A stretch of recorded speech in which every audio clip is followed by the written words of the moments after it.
From a broke teacher in a trailer park to a publishing empire worth over $500 million. What kind of alchemy turns nightmares into a net worth of $500 million in cold, hard cash? The question hangs in the air like a chill, pulling us straight into his world. Every nightmare has an author. And for the last half-century, that author has been Stephen King. He was the small-town teacher who couldn't pay his bills, the father of 3 living in a trailer, throwing his manuscript in the trash. And then, a phone call changed everything. Overnight, he went from obscurity to the crowned king of horror. But success came at a price. Behind the novels that terrified millions was a man sinking deeper into addiction, writing books he would later admit he couldn't remember creating. I never know what I'm writing about until I'm well launched on a book. I'll have a situation or I'll have an idea for a story. But I feel like if you're going to spend, in the case of Under the Dome, almost a year writing a single draft of a book, it damn well ought to be about something that's more resonant than just a story to pass the time. I mean, I want people to have a good time, but I also want them to think about some other things. Fame brought fortune, but it also summoned demons far darker than the ones on his pages. King's story is one of contradictions. A man who turned personal tragedy into global phenomena, who loathes some of the adaptations of his own work, yet became synonymous with Hollywood horror. He's feuded with publishing giants, openly criticized other best-selling authors, and still, after decades, remains one of the most prolific writers alive. This is not just the story of Stephen King, the author. This is the story of Stephen King, the man, the survivor, the addict, the critic, and the family man. The man who nearly died on a country road in Maine, only to rise again and continue building his empire of nightmares. And in the end, it's not just about the monsters he's created. It's about the one he's been running from his entire life. This is the untold story of Stephen King. Picture a dim apartment in Durham, Maine, in the late 1940s. A single mother, exhausted from work, smokes by the window while 2 small boys sleep in the next room. The father is gone, vanished one night under the pretense of buying cigarettes, never to return. For Stephen King, the absence wasn't just a family wound, it became the seed of his lifelong obsession with abandonment, darkness, and the inexplicable cruelty of fate. As a sickly child, Stephen often battled repeated bouts of measles, ear infections, and strep throat, leaving him feverish in bed, listening to the tick of the clock, cut off from other kids. His companions were comic books, horror magazines, and cheap paperbacks with covers of monsters, aliens, and haunted houses. They didn't scare him, they thrilled him. Each page offered a doorway out of sickness and loneliness. In those hours, confined to bed, he began to discover something crucial.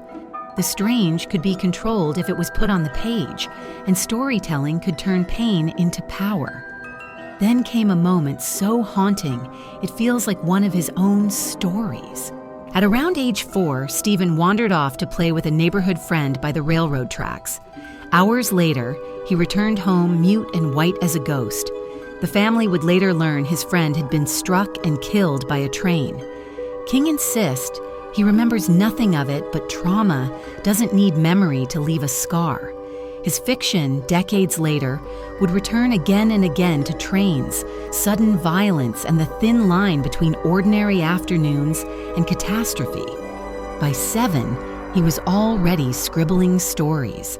He sold them to classmates for a nickel, stapled booklets filled with giant insects, space creatures, and haunted houses. His mother, Nellie Ruth, recognized something in his early scribbles. Though money was tight and life was harsh, she praised his writing, telling him he had a gift. Her belief was a lifeline that kept him pushing forward, a rare and steady light in a boyhood shadowed by poverty and loss. It wasn't just encouragement, it was conviction. the kind that convinced him he wasn't wasting his time at the computer, that maybe these strange, scary little stories could be his way out of obscurity. By adolescence, King was obsessed not just with reading, but with producing. He typed late into the night, submitting stories to pulp magazines, tacking rejection slips onto a nail on the wall until the nail bent under the weight. Each slip was a reminder that he wasn't there yet, but it also hardened him. Stephen King wasn't just a boy fascinated by monsters. He was a boy training to turn them into a career. This isn't the tidy origin of a school book hero. It's the dark, cinematic spark of an empire built on nightmares. A lonely child, a vanished father, a brush with tragedy, and a mother's unwavering belief. Every empire has its first brick. For Stephen King, those bricks were fear, loss, and imagination.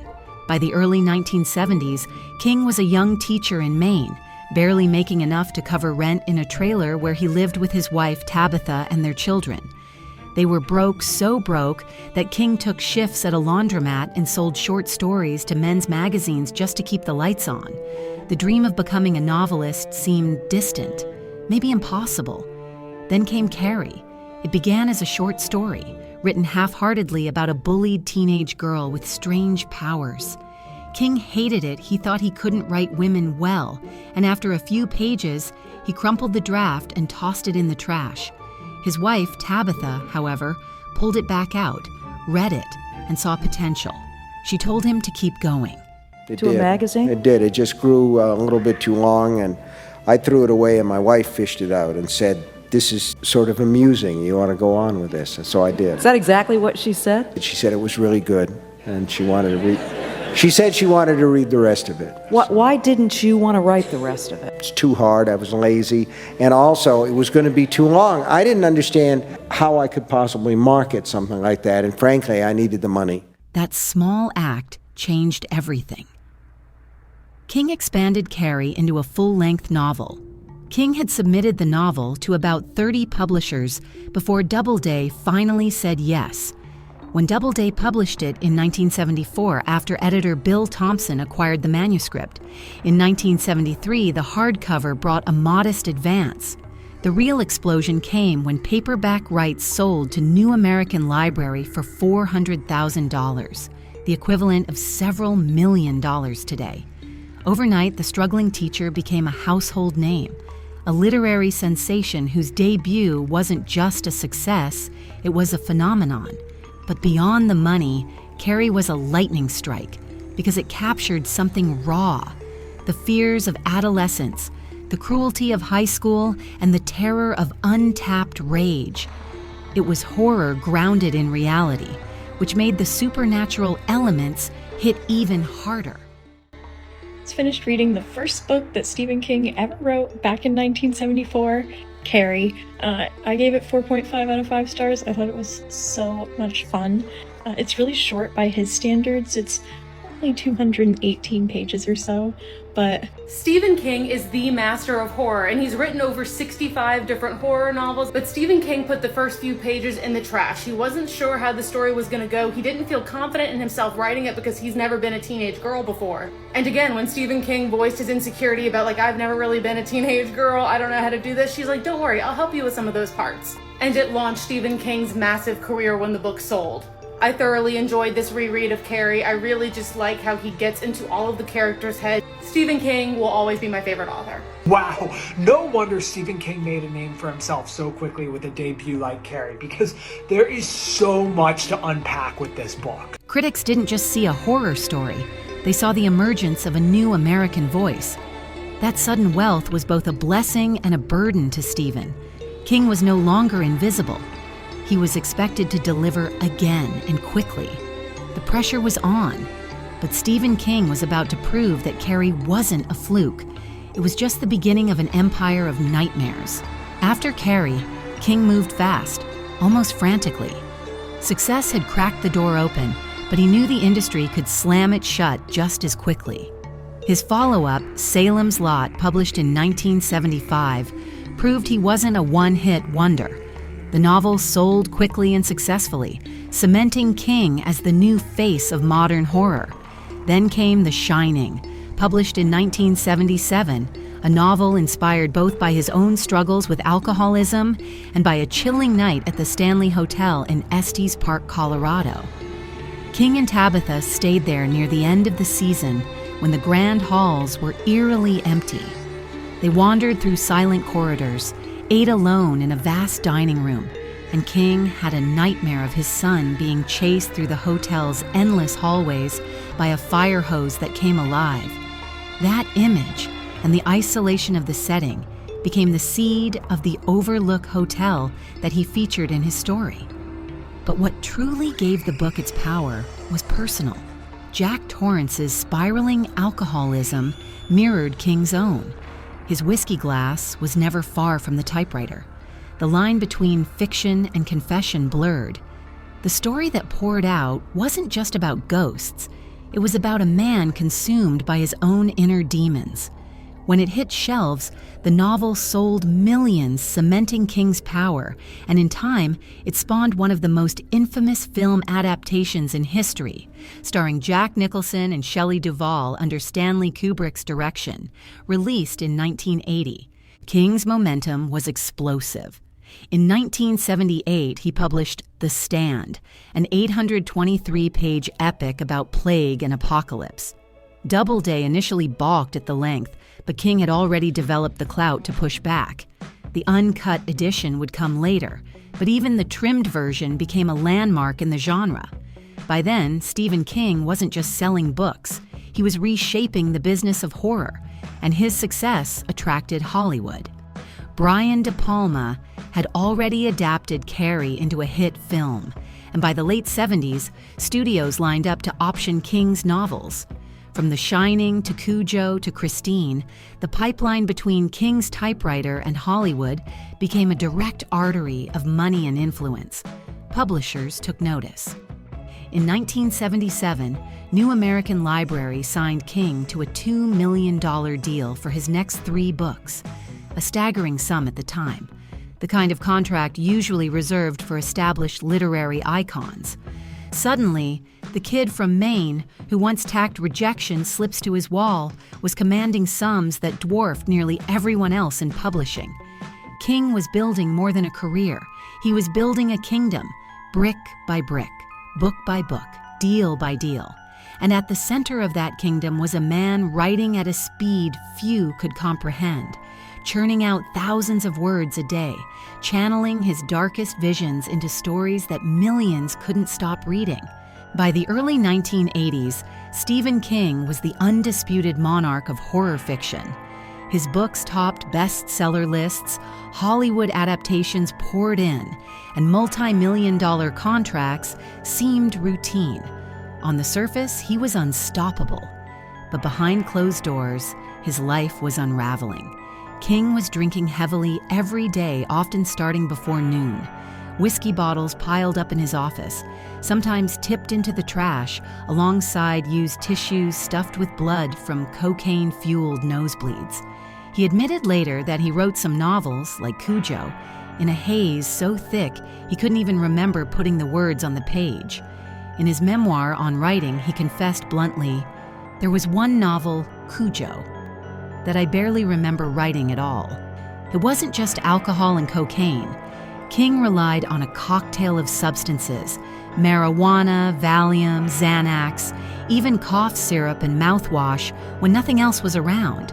He once joked grimly that he was a fairly functional addict because he could still meet deadlines. But privately, he knew he was falling apart. Family life strained under the weight. Tabitha and their children watched him slip further away. The success that should have saved them, instead feeding a darker spiral. His characters, addicts, haunted men, broken families, were no longer just fiction. They were echoes of his own life bleeding through the typewriter. Critics and fans alike noticed the growing darkness.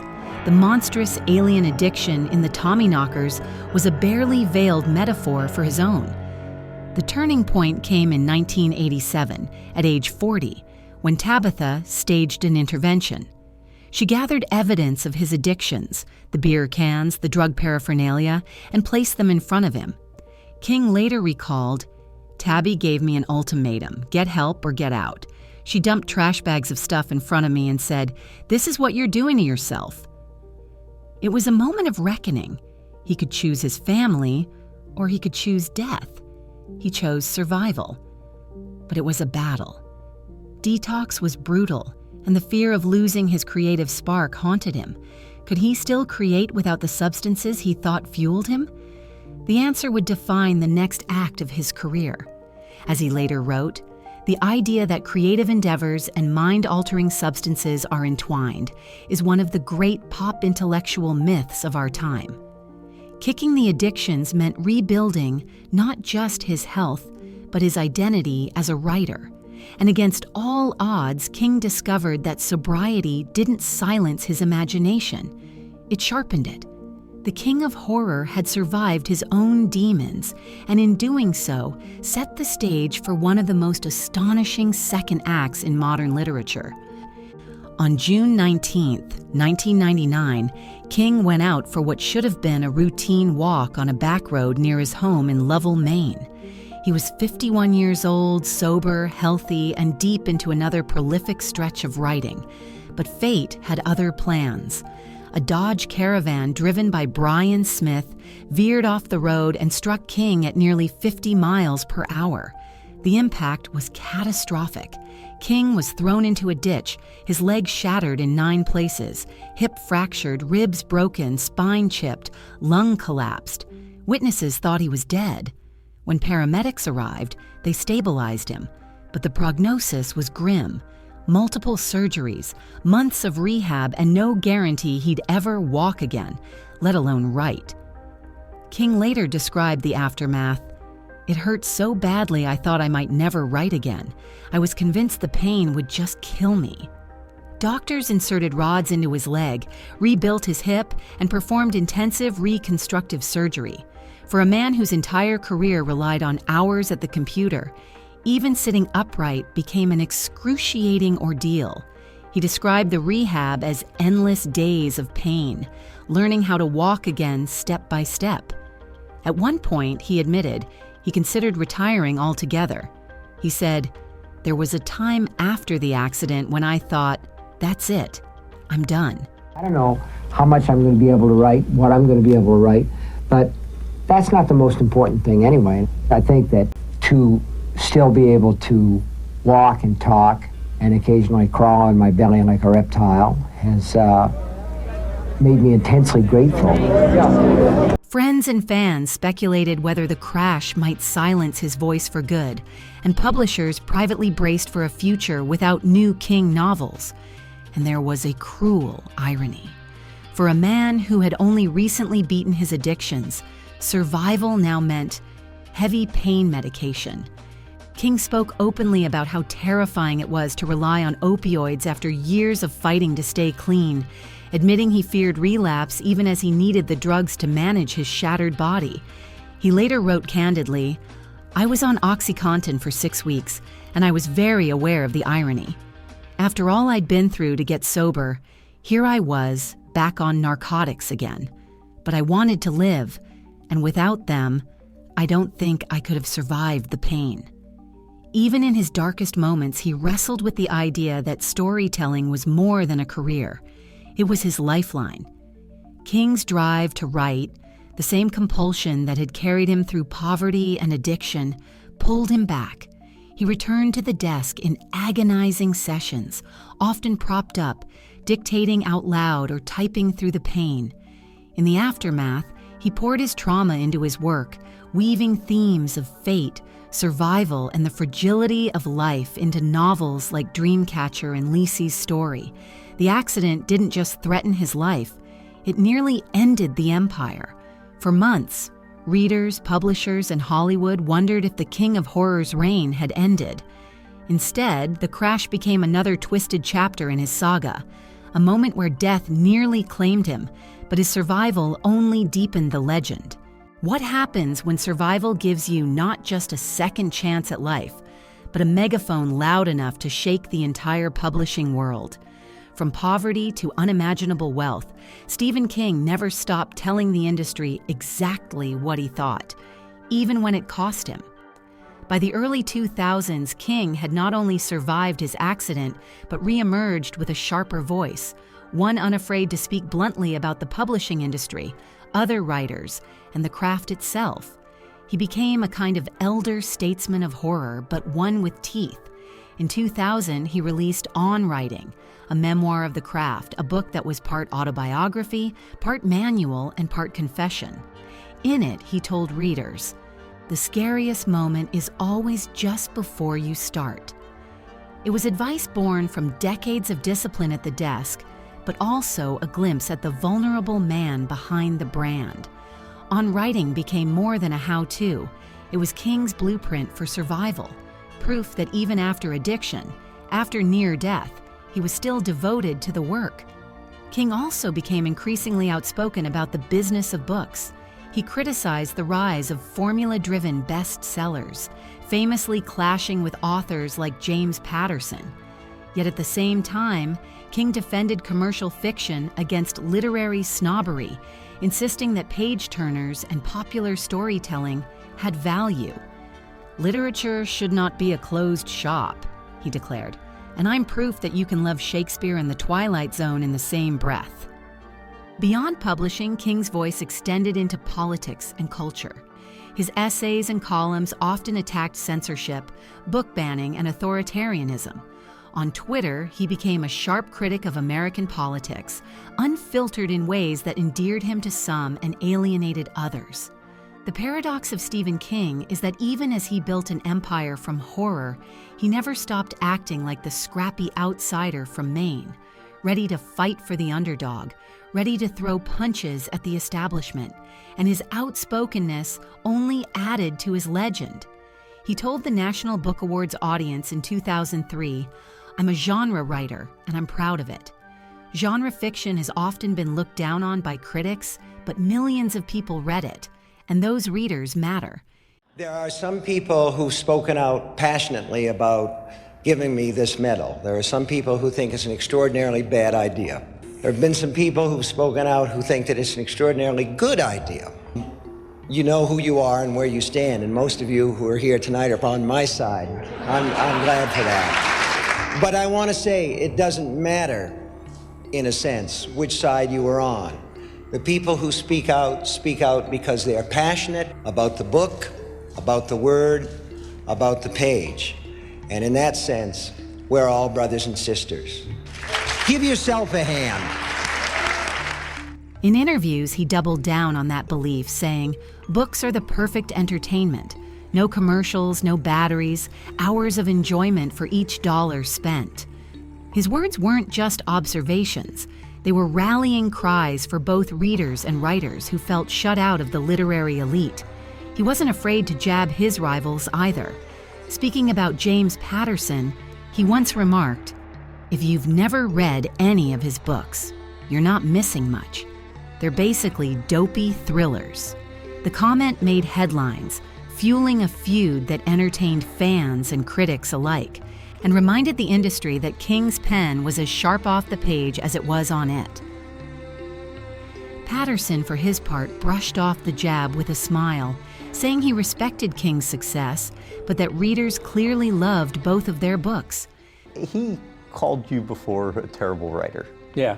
Why? That's just silly. I don't know. He might have read something that was terrible. And I have done, Season of the Machete is a terrible book that I wrote. So if he read that, I could see calling me a terrible writer if I read. Some of the early books they're not, I could go along with that. I don't know about terrible, but I've evolved and I'm pretty good now. The exchange highlighted not just rivalry, but the unique space King held in publishing. Too big to ignore, too bold to stay silent. The media eagerly amplified the spat, splashing headlines about a battle of titans, while fans debated loyalties online and in bookstores. Some cheered King's candor, others defended Patterson, but the spectacle only reinforced King's reputation as both a writer and a cultural provocateur. When the noise faded, what lingered was King's unshakable belief in storytelling as a democratic force, one that belonged to everyone, not just the gatekeepers of so-called literature. That conviction, perhaps more than any feud or headline, cemented him as a voice readers trusted to speak their language. How does one man's imagination spill so far beyond books that it shapes Hollywood, streaming, and even the way we talk about fear itself? By the mid-2000s, Stephen King wasn't just a best-selling author, he was an institution. His works had sold more than 300 million copies worldwide, and the adaptations kept multiplying. From classics like Misery and The Green Mile to the cultural earthquake of It, King's stories transcended the page. Hollywood couldn't resist them, and audiences couldn't look away. Some of the most celebrated films of all time carry his fingerprints. The Shawshank Redemption, released in 1994 and adapted from his novella Rita Hayworth and Shawshank Redemption, starred Tim Robbins and Morgan Freeman. Though it underperformed in theaters, it became a cultural giant through VHS and cable reruns, topping IMDb's greatest films list.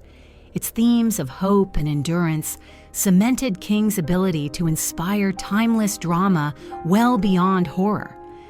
Stand By Me, released in 1986, was directed by Rob Reiner and introduced audiences to young actors like River Phoenix, Will Wheaton, Corey Feldman, and Jerry O'Connell. Adapted from King's novella The Body, it showed that King could capture the innocence, nostalgia, and pain of childhood as powerfully as he could horror. The film became a rite of passage for a generation and is still celebrated as one of the greatest coming-of-age stories ever filmed. The Green Mile, released in 1999, was directed by Frank Darabont and starred Tom Hanks and Michael Clark Duncan. Adapted from King's serialized novel, it told the story of death row guards and a prisoner with miraculous healing powers.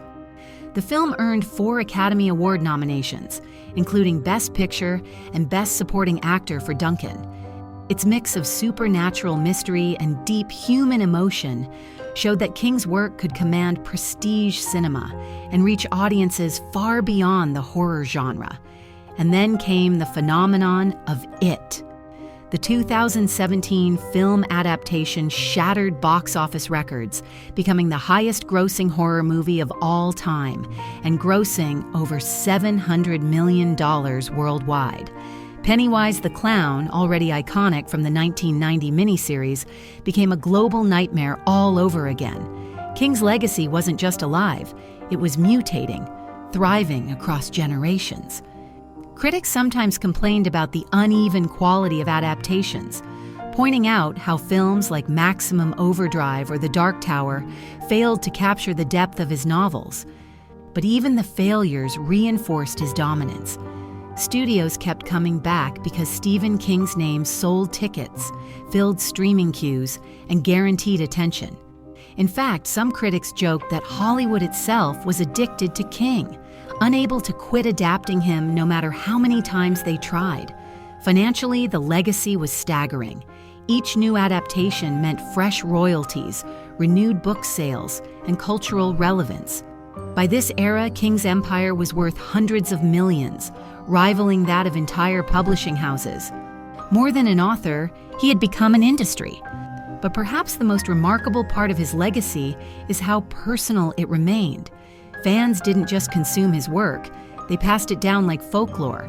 Parents gave their children copies of Carrie or The Shining, sparking generational rituals of fear and wonder. Fans didn't just consume his work, they passed it down like folklore. Parents gave their children copies of Carrie or The Shining, sparking generational rituals of fear and wonder. King himself once said, "We make up horrors to help us cope with the real ones." That belief ensured that his stories, no matter how terrifying, carried a strange kind of comfort. Stephen King's legacy was and is an empire on fire, blazing across bookshelves, movie screens, and digital platforms. Not every flame burned evenly, but together, they lit up the culture in a way no other author ever had. Now in his 70s, Stephen King still writes every day longhand and on his laptop, keeping the same work ethic that carried him out of poverty in the 1970s. He tells interviewers, "I try to write 2,000 words a day. That's about 10 pages. Some days I hit it, some days I don't, but that's the goal." For him, writing remains less a job than a compulsion. Financially, his empire continues to tower. Estimates place his net worth north of $500 million, much of it sustained by a constant churn of new releases, paperback reprints, and streaming adaptations. The arrival of platforms like Netflix, Hulu, and HBO Max breathed new life into older works, creating fresh waves of fans who weren't even born when Carrie or The Shining first hit shelves. Culturally, King has taken on the role of both elder statesman and cultural watchdog. He rails against book bans, defends libraries, and uses his platform to amplify younger horror writers. On Twitter, now X, his commentary mixes jokes, political jabs, and reading recommendations, proof that he still thrives on engaging directly with his audience. And yet, for all the fortune and fame, King insists the heart of his career is simple: the stories. He continues to write about small towns, fragile families, and ordinary people caught in extraordinary nightmares. Even as his adaptations generate billions and his books continue to sell worldwide, his focus returns each morning to the blank page. When asked why he still does it, King replied, "Do I write for the money? No. The money is great, but I do it for the buzz. I do it for the act of imagining. I do it because it's what I was made to do." Stephen King today is more than a horror writer, more than a brand, more than an empire. He is living proof that even the darkest imagination can light the way, not just for readers, but for generations of storytellers who follow. And his daily life remains surprisingly grounded. He splits his time between his longtime home in Bangor, Maine, where from 1980 until 2019, he and Tabitha raised their family in a red mansion with wrought iron gates decorated with bats and spiders, and his residence in Florida. In 2019, the Bangor property was converted into an archive and writer's retreat, a fitting monument to the world he built, while his current home in Florida gives him space for privacy and year-round writing. He continues to support charities and local causes, donating millions to libraries, schools, and small towns across Maine. In recent years, he's released new novels like Billy Summers, published in 2021, and Fairy Tale, published in 2022, proving his creative fire hasn't dimmed. King even collaborates with his sons, Joe Hill and Owen King, both accomplished authors in their own right. Joe Hill has built a celebrated career in horror and fantasy with novels like Heart-Shaped Box and NOS 4A2, while Owen King has published novels and co-written projects with his father. Their joint works, such as Sleeping Beauties, showcase how storytelling runs in the bloodline and ensure that the King family legacy of dark, imaginative fiction carries on. At over 70, he still wakes each morning to chase the same ghosts that haunted him as a boy. And maybe that's the truest legacy, not just the money, not just the movies, but the stubborn devotion to story. For Stephen King, the nightmare never ends, and neither does the work. Because in the end, his greatest story isn't Carrie or The Shining or even It.